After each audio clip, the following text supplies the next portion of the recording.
Have you ever sat at a Thanksgiving table, the aroma of turkey in the air, laughter echoing around you, only to feel the piercing sting of betrayal from the very people you trusted most? Imagine the shock of a hand across your face, followed by the discovery of a hidden deed that could shatter everything you believed about family. This isn't just drama, it's a battle for dignity, justice, and belonging. I want to hear your voice, and others reading may find strength in your words. Thanksgiving in Fresno should have smelled like peace roast turkey, sweet yams with marshmallows, the kind of meal that carries generations in its warmth. But that year, 2025, the Miller family dining room wasn't filled with gratitude. It was a stage set for humiliation.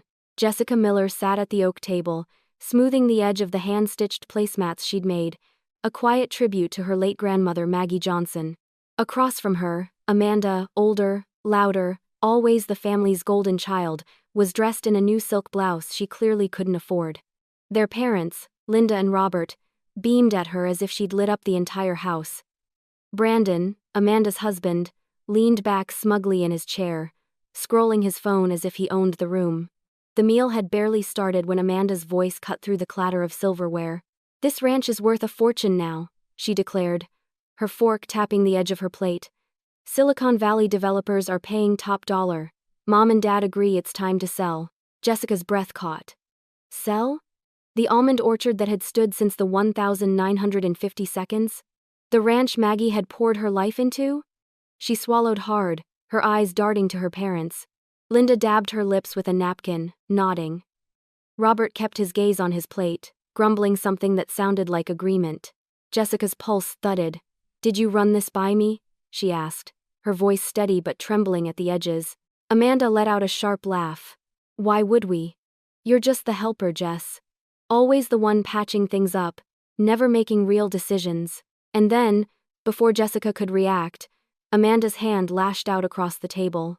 The slap cracked against Jessica's cheek, loud as a dropped plate.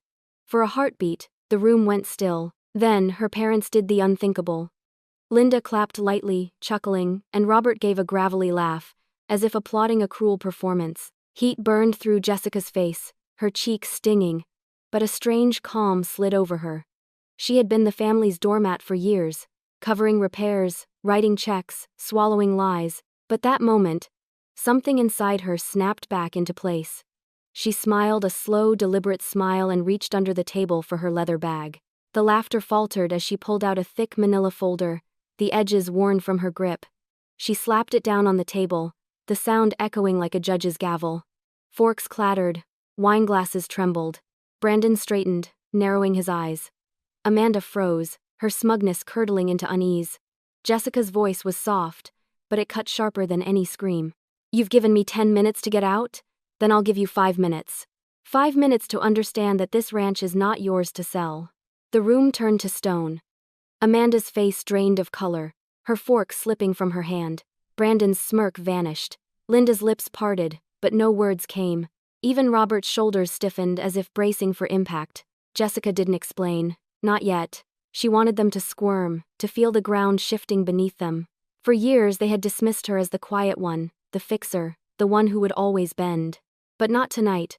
Tonight she held more than bruised pride, she held the truth, ink on paper, signed and notarized.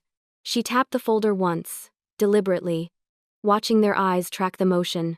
Her heart thundered, but her smile never wavered.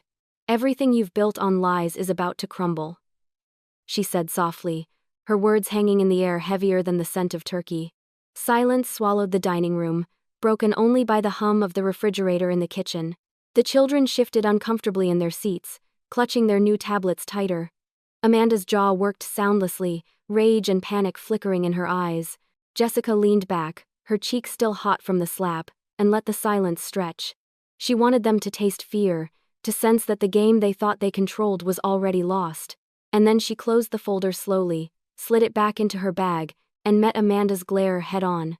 "You want to know why I'm smiling?" she whispered. "You'll find out soon enough."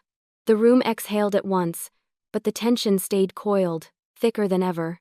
Because the truth was, this story hadn't started at Thanksgiving. It had begun 9 years earlier, with a handful of loans, a spreadsheet typed late at night, and a grandmother's fading voice warning her to keep her roots alive. But the Millers didn't know that yet. And the question hanging over the table was this: what had Jessica really been holding on to all these years, and why were her parents suddenly so afraid? Every story of betrayal has roots, and Jessica's stretched back nearly a decade before that Thanksgiving night. Back then, in 2016, she was 25, fresh out of UC Fresno, her diploma in interior design crisp in its frame, her heart full of dreams about restoring old farmhouses across California's Central Valley. But dreams, she quickly learned, don't pay water bills or fix leaking roofs. Her family's ranch, with its sun-bleached adobe walls and sprawling almond orchard, looked strong from the outside. Up close, it sagged under neglect. The roof leaked whenever the winter rains came, and the irrigation system coughed and sputtered against the rising state water taxes. The orchard's once green leaves curled brown under the relentless California Sunday. Jessica had just begun her first small projects helping neighbors reimagine barns into modern spaces when Amanda swooped in with her usual sparkle. "Jess, I need a small loan," Amanda said one humid afternoon in the kitchen, while their grandmother Maggie napped in the next room. $2,000 to cover boutique startup costs. The shop's going to explode, trust me. Commenting, as in his fear, Amanda's eyes glittered with confidence, the same confidence their mother adored, the same confidence that always made Jessica feel like a shadow. Jessica hesitated. $2,000 was almost everything she had saved since graduation. But under the weight of Amanda's expectant smile and their mother's constant refrain, "Your sister's going places, Jess," she caved. That night, sitting alone at her laptop, Jessica opened Excel and typed, "Loan to Amanda, $2,000, unpaid." In the notes column she added, "Emotional pressure from mom." It felt silly at first, almost childish.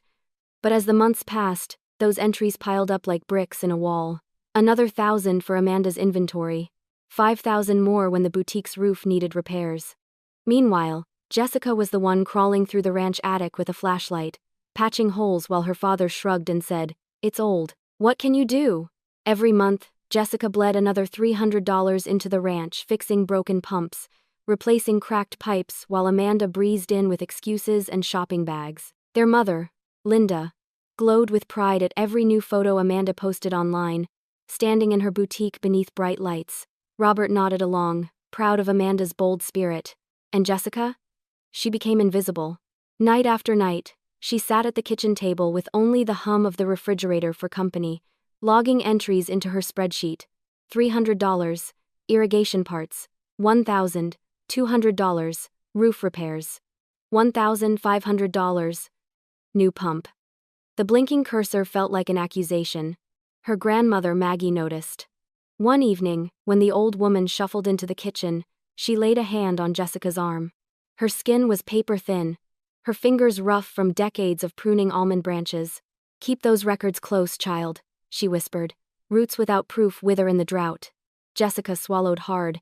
She didn't fully understand, not then, but she obeyed. She guarded that spreadsheet like a diary, filling row after row until it became a secret map of sacrifice loans never repaid, repairs never acknowledged, and a life always placed second to Amanda's shine. By 2018, Jessica had invested tens of thousands into keeping the ranch alive. Her own dreams of designing historic homes took a back seat.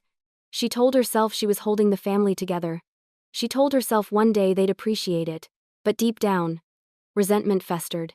She watched Amanda strut through holiday dinners in new outfits, boasting about boutique expansions, while Jessica's clothes smelled faintly of dust and engine oil from yet another repair job. Still, she said nothing. She logged it all quietly, like a bookkeeper for a business that never balanced. Looking back, that silence was the first betrayal, her own refusal to speak up. Because silence, Jessica would later realize, is exactly what Amanda and their parents counted on. As long as Jessica stayed quiet, they could keep bleeding her dry. But silence has its limits. And late one summer afternoon in 2023, when Jessica stumbled on a yellowed envelope buried in the ranch garage, she finally understood Maggie's warning. It wasn't just about keeping records. It was about preparing for the day when proof would matter more than blood. And inside that envelope was the proof, the kind of proof that could topple her entire family. The summer of 2023 pressed down on Fresno like a heavy hand. The Central Valley sun turned the horizon into a wavering mirage, heat shimmering off the asphalt. The almond orchard outside the Miller Ranch drooping under yet another punishing season of drought and water restrictions. Jessica Miller, 32 now, had grown used to sweating through afternoons alone, juggling freelance design projects with the endless upkeep of a property she was never truly allowed to call hers. That particular day, she was in the ranch garage, dragging out old boxes to make room for her fabric swatches and sketches. Dust floated in the slanted light, every particle glowing like it wanted to tell its own story. Jessica coughed, pushing aside a stack of irrigation manuals her grandmother Maggie had hoarded years earlier. And then she saw it. An envelope, yellowed with age, its edges curled like autumn leaves. Across the front, written in Maggie's precise script, were the words, "Estate of Margaret Johnson." Jessica froze. For a long moment she simply stared, afraid to touch it, afraid of what it might contain. Her fingers trembled as she picked it up. The paper felt fragile, as though it might crumble in her hands. She slid a nail under the flap and peeled it open. Inside was a single sheet, folded carefully. She unfolded it slowly, her heart pounding like she had just stepped into a courtroom. At the top, the bold black letters read, "Property deed." Her eyes raced across the page, barely breathing. The date, 2016. The name of the grantee, Jessica Miller. The notary's stamp, official and undeniable. The document was clear. 7 years earlier, her grandmother had transferred ownership of the ranch directly to her, stipulating that Linda and Robert could remain as tenants at will, but nothing more. Jessica's knees gave out, and she sank onto a rusted toolbox, the document trembling in her hands. There was more. Tucked behind the deed was a letter, written in Maggie's careful, slanted handwriting. "Jessica, this land is your roots now. Protect the almond grove. Do not let developers pave it into another parking lot. You see what lasts. You see beauty where others only see dollar signs. I trust you to honor that. Remember, proof is power. Don't let anyone steal it from you." Tears blurred Jessica's eyes. She read the letter 3 times, the words digging deeper with each pass. Proof is power. Maggie had known all along. And yet, for 7 years, Jessica's parents had let her believe the ranch belonged to them. They had allowed her to pour her savings into repairs, to patch leaks, to pay soaring water bills, to bleed for a property they knew wasn't theirs to claim. All while Amanda whispered about selling it, all while Brandon talked about flipping it for cash. Rage and heartbreak collided inside Jessica like a storm. Her grandmother's voice echoed in her head, a voice that had once guided her hands through soil, teaching her how to nurture the orchard's roots. Roots without proof wither in the drought. Maggie had left her the proof, and her parents had buried it under dust. That night, Jessica locked the envelope in her desk drawer and fired up her laptop. She scoured California property law sites, the glow of the screen harsh against the dim kitchen. Adverse possession, statute of limitations, 4 years to contest a deed transfer. Her eyes widened as she realized the clock had run out in 2020. Legally, the ranch had been hers for 3 years already. Her pulse raced as she drafted an email to Samuel Brooks, Maggie's longtime attorney, attaching a scanned copy of the deed. The reply came back the next morning. "Jessica, the deed is legitimate. Linda and Robert hold no ownership rights. They are tenants only. This is ironclad. My advice, discretion until you are ready." Discretion. The word tasted like glass in her mouth. She carried the secret in silence, but it burned inside her. A week later, she tested the waters. Over dinner, she mentioned the latest irrigation bill, $4,000 in 1 quarter. Her mother barely blinked. "Of course, it's our house after all," Linda said smoothly, and Robert nodded without lifting his eyes. Jessica felt her phone buzzing in her pocket, recording every word. The proof was growing. The next day, Amanda called, her voice dripping with entitlement. "The boutique's in trouble, Jess. Can you spot me 10,000? Tyler's dragging his feet on the alimony." For the first time, Jessica said no. She ended the call, her thumb shaking, but she felt something new, something fierce. She logged it into her spreadsheet. Loan refused. First boundary drawn. The lie her parents lived by that the ranch belonged to them burned hotter than the California asphalt. Jessica knew now. She wasn't just a caretaker. She wasn't just the quiet daughter in the shadows. She was the rightful owner. And every row in her spreadsheet, every voice memo, every repair receipt, those weren't just records. They were bullets, loading her chamber. From that moment forward, she wasn't reacting, she was planning. Because sooner or later, Amanda would try to push the sale again, and when she did, Jessica would be ready. But what Jessica didn't know yet was just how far Amanda and Brandon had already gone, and that a deposit from a Silicon Valley developer was already sitting in their account. By the fall of 2023, Jessica Miller no longer saw herself as the family's silent bookkeeper. She was a strategist. The discovery of the deed had shifted something inside her. Proof wasn't just power, it was leverage. And if her parents and Amanda wanted to play games with her grandmother's legacy, Jessica would make sure they walked straight into the snare she was quietly weaving. Central Valley was changing around her. The headlines screamed about droughts and water wars, about tech giants from Silicon Valley buying farmland at record prices to build data centers. At church socials and farmers markets, everyone whispered the same thing: land is money now. To Amanda and her husband Brandon, that was music to their ears. They started dropping hints at family dinners. Brandon would stroll the orchard patio, phone glued to his ear, tossing phrases like bridge loans and cash flow. Amanda leaned close to their parents, talking about how the ranch was just sitting there and how the right developer would pay enough to cover every debt. Jessica stayed quiet, recording snatches of their conversations on her phone. "It's time to cash out," Amanda said one evening, her voice low but sharp. Robert grumbled about the upkeep. Linda nodded, and Jessica's thumb tapped the red record button in her pocket. By early 2024, Jessica had all she needed to know. Amanda and Brandon weren't just talking. They had accepted a $20,000 deposit from a Silicon Valley developer. Fraud clear as day. Jessica's chest burned with anger, but instead of exploding, she dialed an old friend. Rachel Cooper had been her roommate at UC Fresno, a fellow architecture student who had switched to law after burning out on corporate internships. When Jessica met her for coffee in downtown Fresno, she laid everything on the table: the deed, the letter from Maggie, the recordings, the spreadsheet. Rachel's sharp eyes widened. "This is ironclad, Jess," she said, pushing her latte aside. "They're playing with fire, and if they try to sell, you'll have them cornered. But you need to be patient. Let them make the move." The two women bent over napkins, sketching out a plan like they used to do for floor layouts. Step 1. Bait Amanda into declaring the ranch hers to sell. Step 2. Let her explode in that familiar temper. Step 3. Drop the deed like a gavel, with Rachel waiting on video call to confirm the law. "Don't scream," Rachel cautioned. "Stay calm. Let them dig their own hole." So Jessica began preparing.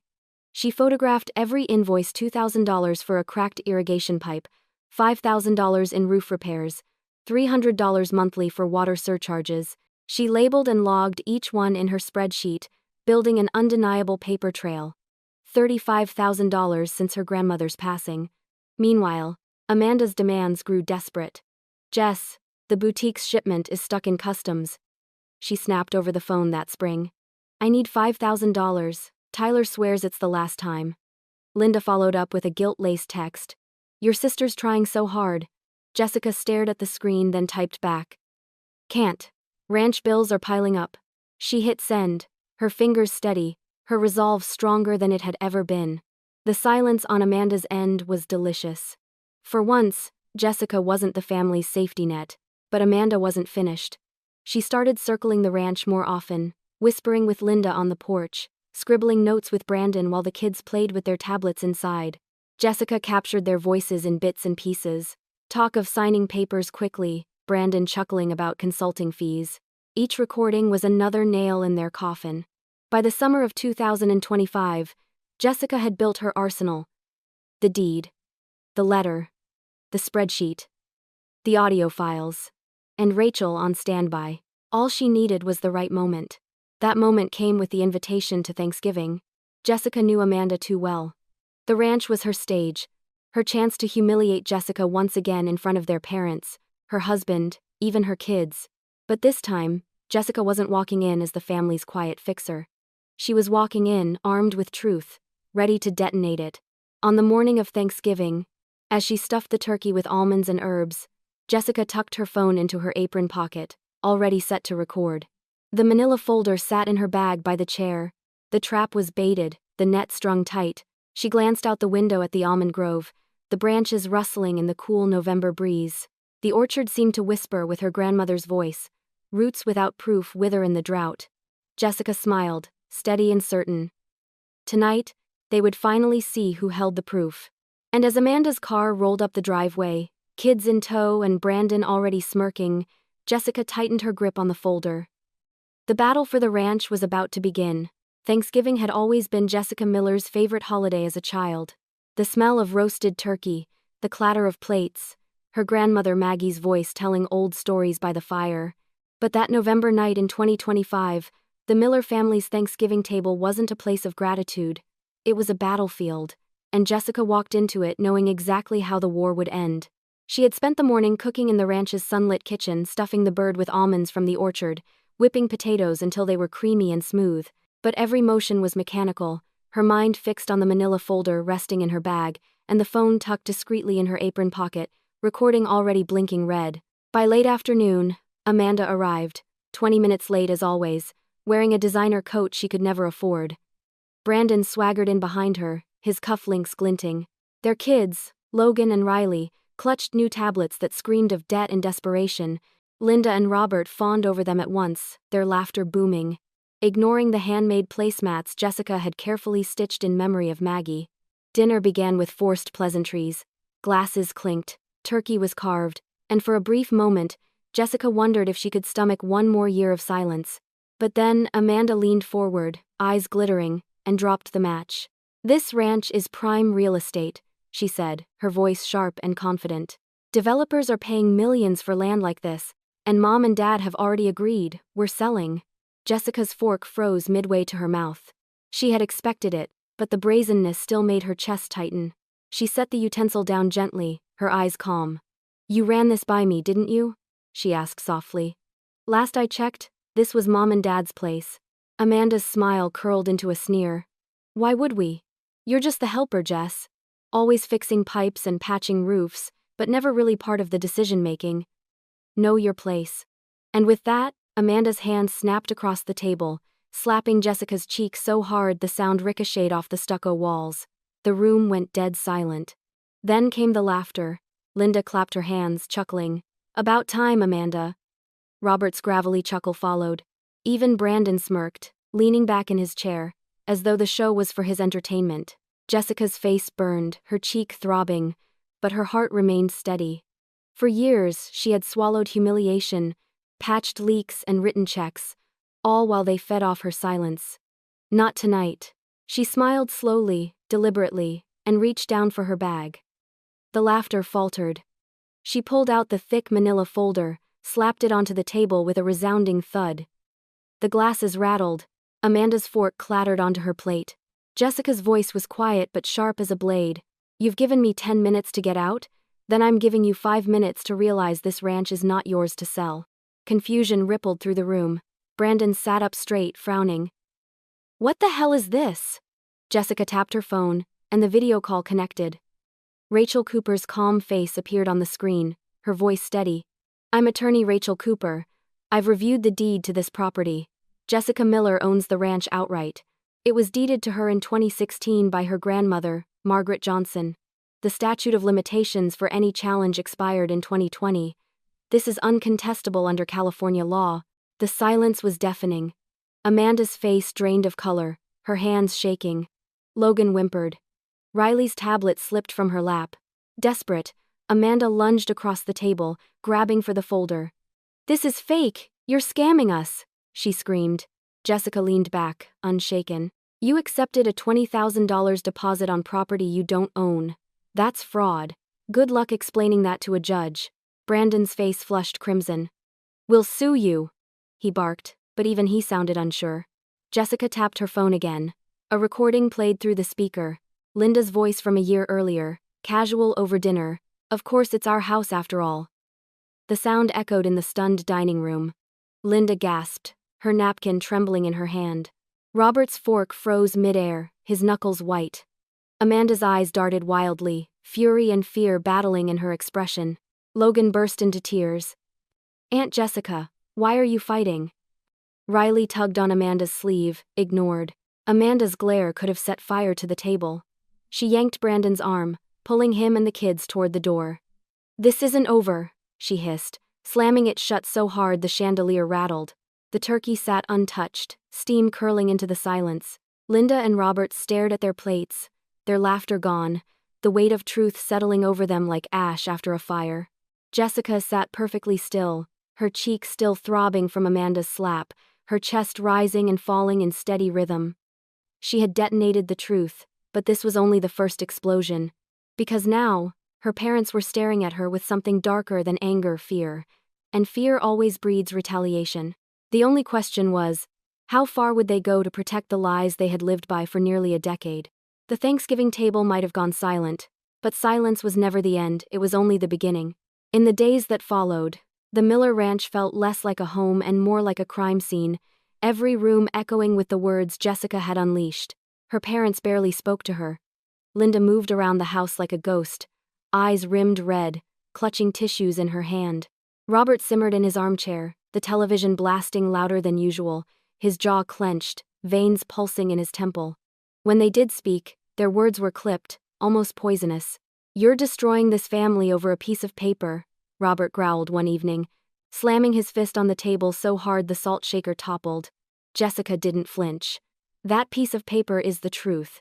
You let me bleed my savings for nearly a decade, and you knew it was never yours. Is not as accountants cation verses." Linda's voice cracked. "We did it for Amanda. She was drowning after her divorce. Brandon left debts. The boutique was collapsing, she needed something to hold on to." Jessica's chest tightened, torn between the daughter who once longed for approval and the woman who now carried the deed in her desk drawer. "You lied, Mom. You buried Grandma's will. You didn't just ask for help, you built your lives on my silence." But silence no longer belonged to Jessica. Within weeks, the fallout began to spread. Amanda and Brandon scrambled to salvage their scheme, but the deposit from the developer had already drawn attention. The IRS sniffed out unreported income, and suddenly Brandon's consulting fees looked like fraud. His phone calls turned frantic, pacing their suburban split level until foreclosure notices arrived in the mail. Jessica filed her own motion in Fresno County Court, a claim of unjust enrichment against Linda and Robert. Every invoice, every spreadsheet entry, every receipt was laid before the judge like stepping stones across years of sacrifice. The hearings were grueling. In the fluorescent-lit courtroom, Jessica sat across from her parents, her stomach twisting, but her voice steady. The judge's gavel came down with finality. $28,000 awarded in her favor. Proof had spoken louder than blood. Outside the courthouse, reporters gathered. The story leaked onto a Fresno community forum, then spilled onto Reddit. Valley inheritance scandal. Daughter fights back. Parents evicted. The Fresno Bee picked it up. Headlines screaming about family betrayal in the heart of the Central Valley. Jessica turned down interviews, but she couldn't stop the wildfire. Her name wasn't in the article, but Amanda's boutique was. Customers vanished overnight. Bankruptcy filings followed in January. Her parents, meanwhile, could no longer cling to the ranch. The eviction order landed in March 2026. Jessica watched from the gravel driveway as movers carried out the same furniture she had polished as a child. Linda sobbed quietly. Robert muttered curses under his breath, and the battered SUV rumbled toward a nursing facility in Clovis. No hugs. No goodbyes. Just a hollow emptiness trailing in their wake. Jessica stood in the driveway, the keys cold in her palm, the almond orchard blooming defiantly behind her. She had won, but the victory tasted bittersweet. For nights afterward, she lay awake, staring at the ceiling, asking herself whether justice was worth the wreckage of family. Yet each time doubt crept in, she remembered Maggie's voice, firm and steady. Roots without proof wither in the drought. Proof had saved her, proof had set her free. Still, freedom had its costs. Amanda's fury crackled through text messages that Jessica deleted without reading. Brandon's name surfaced in court documents tied to fraud and tax evasion, and whispers of betrayal followed Jessica into town, neighbors offering sympathetic smiles, others shaking their heads, gossiping about the family feud. But the ranch was hers now. For the first time, Jessica could walk the orchard without wondering if it might be sold from under her feet. She felt the soil under her hands, rich and alive, a promise that not everything had been lost. Yet even as she breathed in the sweet scent of almond blossoms, a question gnawed at her. She had reclaimed the land, but could she reclaim herself? Could she turn this scarred inheritance into something worth keeping? Something Maggie would be proud of? The answer didn't come right away. But Jessica knew one thing with certainty. survival wasn't enough. She had to build something new, something lasting. And as spring rolled across the Central Valley, she began sketching plans for a future plans that would either heal the ranch or consume her all over again. Spring of 2026 arrived in Fresno with a shy breeze that carried the almond blossoms into the air like falling snow. For the first time in years, Jessica Miller stepped onto the porch of the ranch without dread pressing down on her shoulders. The orchard stretched wide and alive before her, whispering the promise of renewal. But victory alone didn't keep the water flowing or the bills paid. The ranch was hers now. Yes, but it was also bleeding her dry. Cracked irrigation lines, soaring water fees, and a reputation still bruised from family scandal threatened to drown her before she even began. Jessica refused to let Maggie's legacy collapse under the weight of gossip. Instead, she did what she had always done, she worked. But this time, the work wasn't patching holes for other people. It was building something for herself. She launched Valley Roots Designs that April. What began as a modest idea, heritage tours of the almond grove, combined with interior design workshops, quickly drew attention. Local cooperatives in Sacramento and Modesto invited her to host sessions.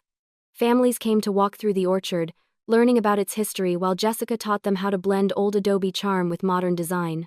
The first year brought in $70,000. Enough to repair the irrigation system with solar-powered pumps, enough to hire a part-time hand for the harvest, enough to let Jessica breathe without fear. Her hands, once calloused from fixing leaks in silence, now built something new: tables for workshops, signs for tours, spaces where people lingered with awe in their eyes. And slowly, the ranch began to change. Where once it had felt like a burden, it now pulsed with life. Tour buses rumbled down the dirt road, neighbors stopped by to see the orchard in bloom, and the laughter that echoed through the fields no longer felt like mockery. It felt like belonging. Still, there were shadows. Every time Jessica's phone buzzed with an unknown number, her chest tightened. She thought of Amanda's last message, begging for help with Riley's therapy bills. Jessica hadn't answered. She wasn't sure she ever would.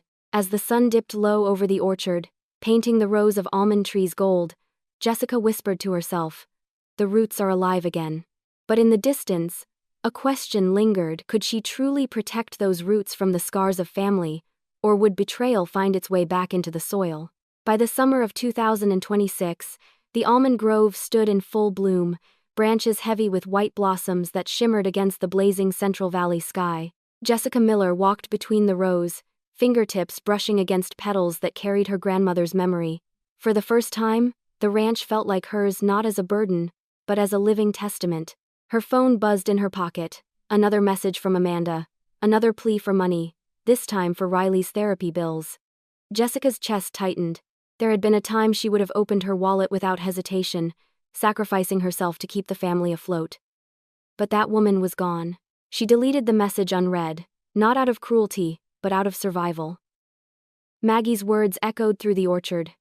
"Proof is power, protect the roots." Jessica finally understood.